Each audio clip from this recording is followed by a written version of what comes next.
quinto ano. Como estão vocês? Tudo bem? Agora nós teremos a nossa aula de geografia, nossa segunda aula da segunda unidade. E hoje nós estudaremos a região norte. A partir de agora, nós vamos estudar detalhadamente cada região brasileira. Como vocês sabem, a região norte é a maior região do Brasil. Abram os livros de vocês na página 46 para iniciarmos a nossa aula. Dê uma pausa, pegue o livro de vocês, se posicionem, peguem um lápis, uma borracha, para anotar as coisas que vocês achem mais importante e também porque tem dever para fazer depois da explicação. Vamos lá. As características naturais, ou seja, as características da natureza da região norte. A floresta amazônica. A região norte do Brasil abrange a maior parte do território brasileiro e uma de suas principais características é a presença da floresta amazônica em todos os estados da região norte. Ela é considerada a maior floresta tropical do mundo e abriga a maior biodiversidade do planeta. O que é biodiversidade? Aí do lado, no quadrinho amarelo, nós temos biodiversidade, é a variedade de espécies de seres vivos presente no ecossistema. Seres vivos são as plantas e os animais, porque as plantas também são seres vivos, os vegetais, não é isso? A floresta amazônica estende-se para além das fronteiras brasileiras e ocupa terras de outros países da América do Sul. Nós já sabemos quais são os países que compõem a América do Sul.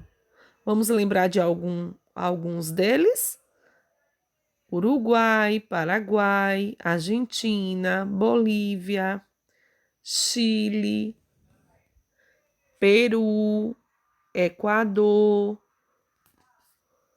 Colômbia, Venezuela. Então, a floresta amazônica também ocupa parte de alguns países, de outros países da América do Sul.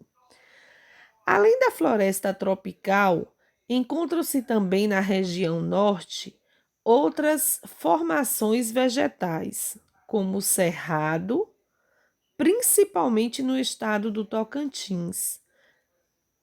O que é que a gente encontra no cerrado? Vegetações rasteiras, como os campos naturais no Amapá e na ilha de Marajó. O cerrado possui aquelas árvores de troncos grossos, retorcidos. Os solos da floresta amazônica são, em sua maioria, pobres em nutrientes. As plantas absorvem os nutrientes provenientes de organismos em decomposição na camada superficial do solo. Todos os seres vivos, sejam eles vegetais ou animais, quando morrem, entram em decomposição. E o que é decomposição? É o processo natural de transformação de organismos mortos em matéria orgânica, que pode ser absorvida por outros seres vivos. Então, quando um ser vivo, um animal, uma onça, um jacaré, qualquer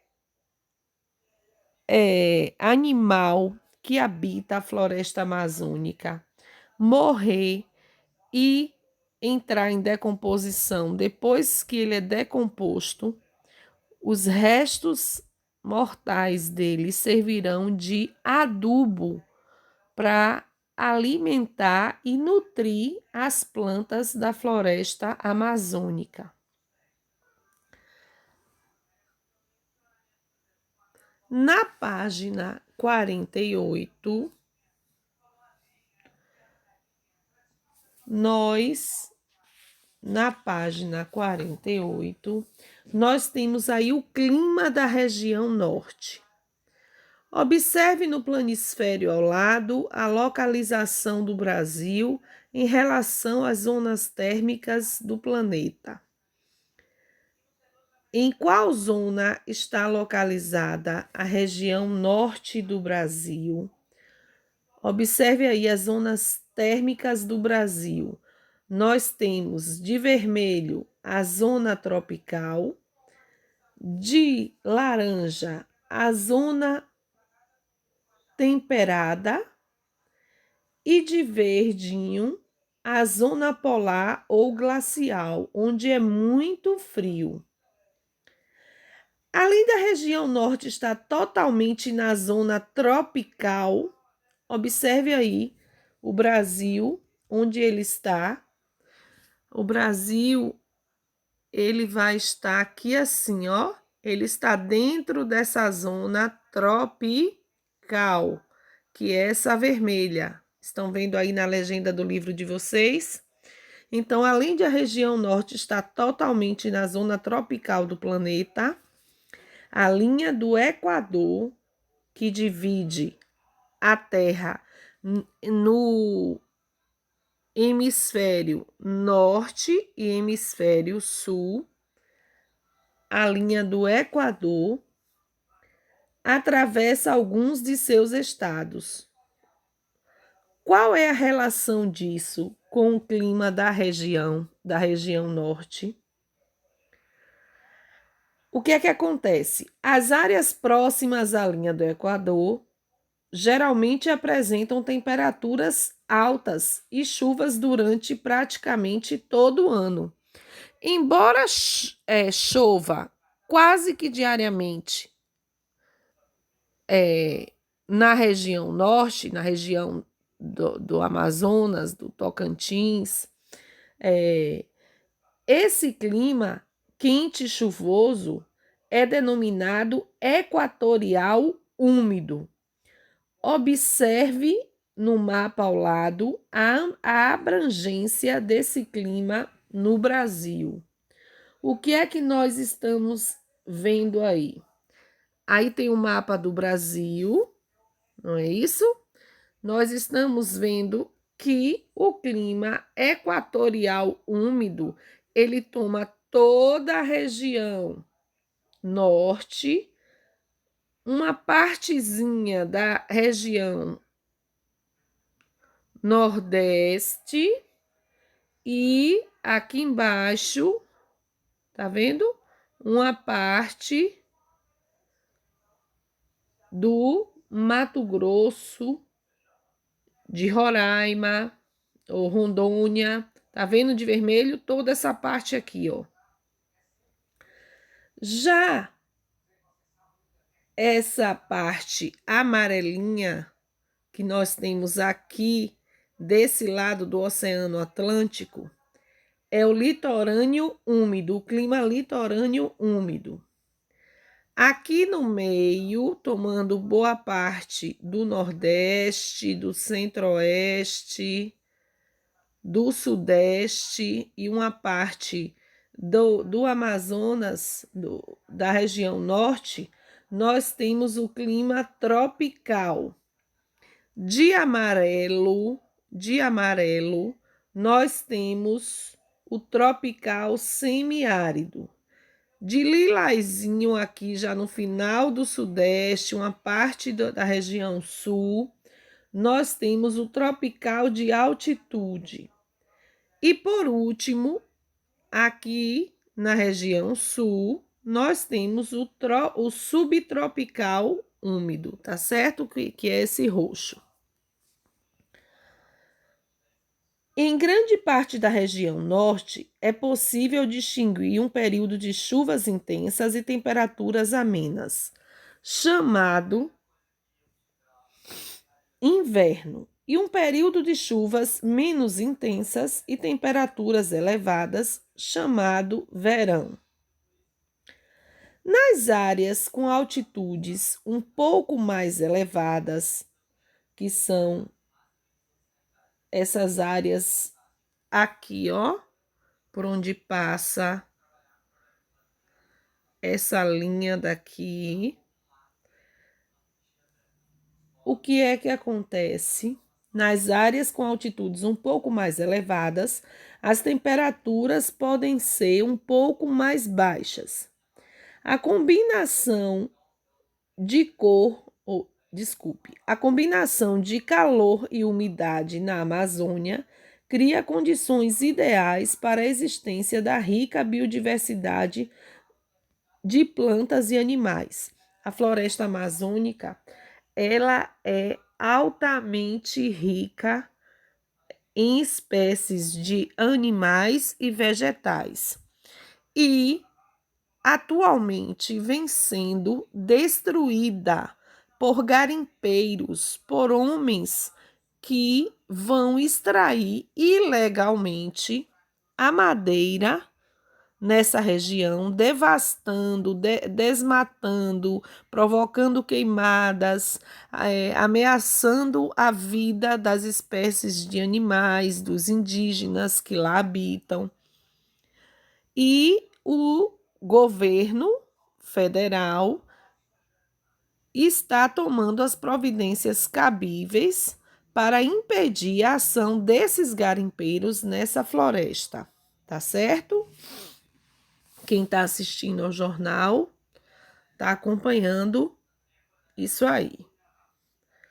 Na página 49, continuando, nós temos: observando o mapa da página ao lado, é possível ver que em algumas áreas da região norte, como no estado do Tocantins, o clima predominante é o tropical. Quais são as características do clima tropical, gente? É um clima quente, mas que apresenta um período chuvoso e outro seco. Essas são as características do clima tropical. O período de estiagem, ou seja, o período que não tem chuvas, que é seco, pode chegar a 5 meses, de maio até setembro.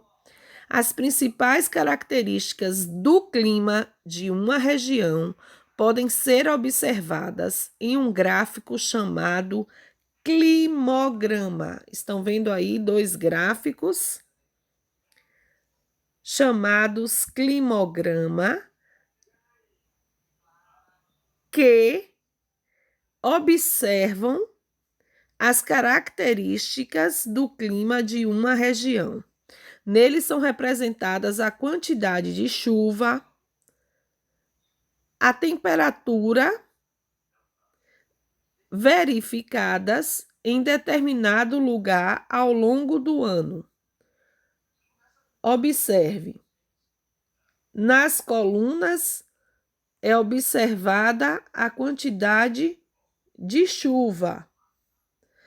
Aqui, ó, desse lado, a quantidade de chuvas, a precipitação em milímetros.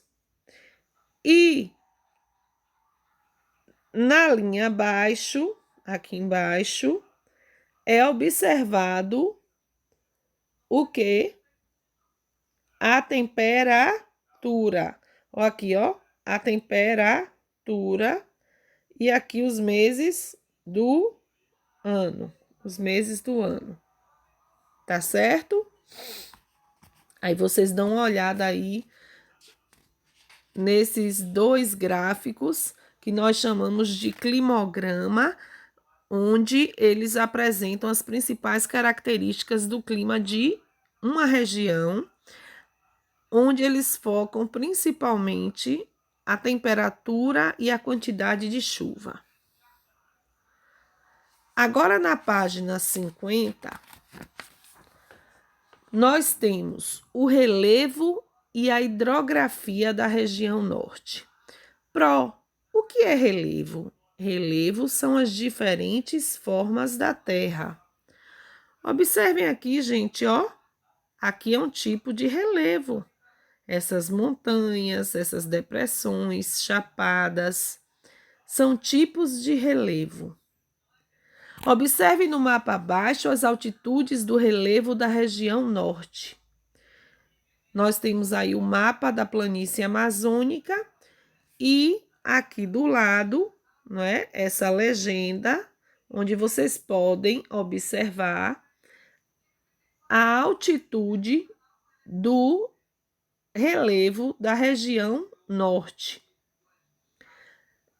Acima de 800 metros, entre 200 e 800 metros e assim sucessivamente. Como você pode observar no mapa, o relevo da região norte é predominantemente plano, ou seja, ele não tem muitas montanhas, muitas serras, porém é nessa região que está localizado o ponto mais alto do Brasil, chamado de Pico da Neblina. Pico da Neblina, aqui onde a Pro está circulando aqui, ó. Pico da Neblina. Com 2.993 metros de altitude. Observando o mapa, é possível perceber que as áreas mais baixas na região estão localizadas próximas aos rios. Na página 51, nós vamos falar um pouco sobre a hidrografia. Relevos são as diferentes formas da Terra e o que nós destacamos na região norte é o Pico da Neblina. O relevo da região norte é praticamente plano, mas lá existe o ponto mais alto do Brasil, que é chamado Pico da Neblina, com 2.993 metros de altitude. Quanto à hidrografia, que a gente lembra de água, dos rios, a abundância de chuvas contribui para a existência de muitos rios nessa região. Entre eles, o rio Amazonas, que é considerado o mais extenso do mundo. O rio Amazonas nasce na Cordilheira dos Andes, no Peru. Ao entrar em território brasileiro, é chamado de Solimões. Então, o rio Amazonas, ele nasce lá na Cordilheira dos Andes, que fica no Peru, um país também da América do Sul, não é, Quintuano? Ao entrar, ele vem descendo. Ao entrar no nosso território brasileiro, ele é chamado de Solimões e apenas depois de receber as águas do Rio Negro passa a se chamar Rio Amazonas. Desde sua nascente até a foz, esse rio percorre aproximadamente 7.000 quilômetros. Então, ele é o mais extenso do Brasil. Grande parte dos rios da região, isso é muito importante que eu vai falar aqui agora. Ó. Grande parte dos rios da região percorrem relevos planos e por isso, ou seja, sem quedas d'água, sem cachoeiras. Então, por ser plano, eles são muito utilizados como vias de transporte de pessoas e de mercadorias. Então, qual é ou quais são as utilidades do rio Amazonas? é utilizado como via de transporte de pessoas e de mercadorias, serve para pesca, não é isso? Em algumas áreas não existem estradas e o transporte é feito exclusivamente pelos rios, como vocês estão vendo, ó, aqui ao lado, o Rio Amazonas em Manaus. Essa foto foi tirada em 2014. Aí tem uma atividade que eu quero que vocês façam. As diferenças no relevo e a proximidade com os rios determinam a existência de diferentes tipos de mata na floresta amazônica. A mata ela é bastante extensa e diversificada. A biodiversidade é muito grande na Amazônia. E existe 3 tipos de mata. A mata de terra firme, que aparece em áreas mais elevadas, ó, aparece em áreas mais elevadas, que nunca são alagadas pelas cheias dos rios. Nessas áreas as árvores são muito altas, não é? São mais altas, chegando a 60 metros de altura, vocês podem ver aqui nessa figura. Então, aqui está a mata de terra firme. Nós temos a mata de várzea, que ocorre em áreas que são alagadas nos períodos das cheias. E nessa mata as árvores atingem até 20 metros de altura. Ó, a mata de várzea aqui. Observem que elas são menores que as árvores são menores do que as da mata de terra firme. Vocês observam no tamanho, e a mata de várzea, ela alaga só no período das chuvas. E aqui nós temos a mata de igapó, que surge em áreas que ficam sempre alagadas, próximo aos rios. Então, vocês vão completar a ilustração abaixo com os tipos de mata de acordo com a descrição de suas características. Tá muito fácil. Agora, vocês vão responder as atividades das páginas 47, 49, 51, 52 e 53, tá certo? Façam com bastante atenção. Um beijo e fiquem com Deus. Boa sorte!